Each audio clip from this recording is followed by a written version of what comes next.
पाकिस्तान के अंदर आज तक बुरी मुआशरत का रोना रोया जा रहा है। जानते हैं इसके पीछे रीज़न क्या है? इसके पीछे रीज़न हम पाकिस्तानियों की अपनी मुनाफकत है।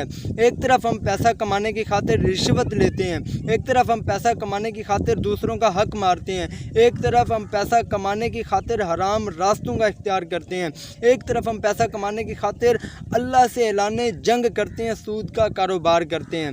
लेकिन दूसरी तरफ हम उसी पैसा कमाने को बुराई से मंसूब करते हैं। अगर हमसे हमारे बिज़नेस, हमारी जॉब पर आकर कोई पूछता है कि यहाँ क्यों बैठे हो, तो हम इस मुनाफिकत का सहारा लेते हैं कि हम तो यहाँ खिदमत खल्क और लोगों की मदद करने के लिए बैठे हैं। हालांकि हकीकत में ऐसा नहीं होता, हम वहाँ पैसा कमाने के लिए बैठे हैं। जब तक हम पैसा कमाने को और खुलकर कमाने को एक लानत समझने की बजाय अपनी ज़रूरत समझकर और खुलकर कमाने को प्रमोट नहीं करेंगे, हम अपनी स्ट्रेटजी को चेंज नहीं करेंगे, हम बिज़नेस की तरफ नहीं आएंगे, हम कभी भी मुआशी स्टेबिलिटी की तरफ नहीं जा सकते।